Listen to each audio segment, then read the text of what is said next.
यिनीहरूले के भन्न थाले, समाजमा के भाष्य बनाउन थाले? सहकारी ठग, अभियोजन लाउने पनि उनीहरू। किनभने अभियोजन कसले लगाउँछ?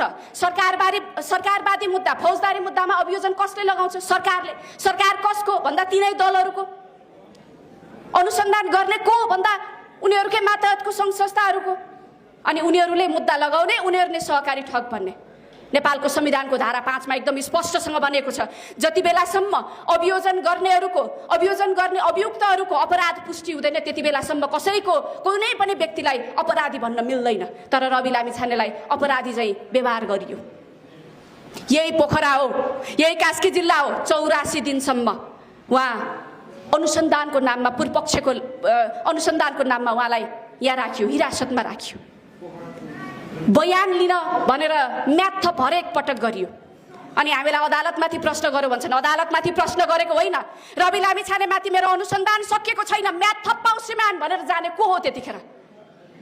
अनि रवि लामिछानेज्यूलाई बयान पनि नलिने, घाम तपाएर राख्ने, लिनुहोस् न मसँग के सोध्नु छ भन्दा होइन केही छैन, बसौँ न एकछिन भनेर दिन कटाउने। यसरी 84 दिनसम्म यहाँ कैदमा राखिएको, कारागारमा राखिएको ठाउँ हो। पोखराले देखेको छ त्यो यहाँ अन्याय, र अब त्यो अन्यायलाई न्यायमा बदल्नको लागि नेपाली जनता जाग्नु पर्नेछ, पोखरावासी जाग्नु पर्नेछ। यो परिस्थिति हो। यहाँहरूलाई थाहा छ यो पोखरामा अहिले दलहरूले जोसुकै आओस् तर घन्टी चाहिँ नआओस्, रासोपा चाहिँ नआओस् भनेर सबै दलहरूले हातेमालो गर्दैछन्। तपाईहरु सचेत हुनुहोस्, चनाखो हुनुहोस्। तपाईहरुका टाउका पनि गन्दै होलान् सायद, यो पनि मेरो मान्छे, यो पनि मेरो मान्छे, तपाईहरुलाई भनिरहेका होलान्। तपाईहरु सचेत हुनुहोस्। यहाँहरु विभिन्न समाजको कार्यक्रमहरुमा उपस्थित हुँदा अथवा ओडाका कार्यक्रमहरुमा उपस्थित हुँदा, यही समाजका विभिन्न कार्यक्रमहरुमा उपस्थित हुँदा तपाईहरुलाई छुट्याइन सक्छ, तपाईहरुलाई हेला गरिन सक्छ, तपाईहरुमाथि पनि प्रतिशोध साधिन सक्छ।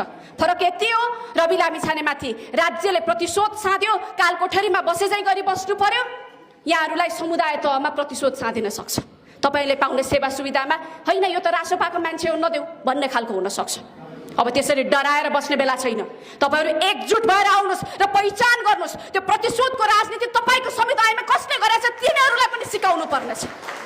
त्यसको लागि तपाईहरु तम तयार भएर अगाडि आउनुस्। एक्लै मान्छेले तपाईहरुलाई एक्लै देखेर तपाईहरुलाई तर्साएको हो, एक्लै देखेर तर्साएको हो। अहिले थाहा छ नि यही समाजमा हामीले कुरा गर्दै गर्दा अहिले म तपाईहरुको अगाडि देखिन्न तर भोट चाहिँ म घन्टीलाई नै हाल्छु भनेर भन्ने मान्छे तपाईहरुले देख्नुहुन्छ नि, उहाँहरुलाई पनि भन्नुहोस् खुल्लम खुल्ला छाती खोलेर राष्ट्रिय स्वतन्त्र पार्टीको सदस्य र शुभचिन्तक हुँ भनेर आउन भन्नुहोस्।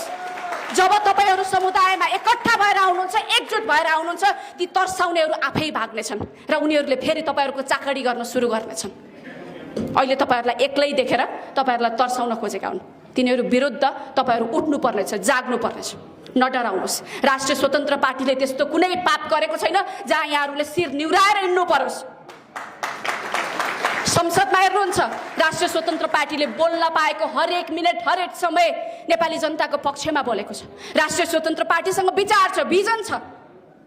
हामी जस्ता युवा पुस्ताहरूलाई यो देशको अब भविष्य कोर्नुपर्छ, भाग्य बदल्नुपर्छ भनेर राष्ट्रिय स्वतन्त्र पार्टीले प्लेटफर्म दिएको छ। हामी आएका छौँ। भ्रष्टाचारका त्यस्ता कुनै आरोपहरू लागेका छैनन्। हामी यो देशमा आएका छौँ र केही गरेका छौँ भने केवल राम्रो काम गरेका छौँ। अनि अरू पार्टीहरूलाई तुलना गरेर हेर्नुहोस्, समीक्षा गरेर हेर्नुहोस्।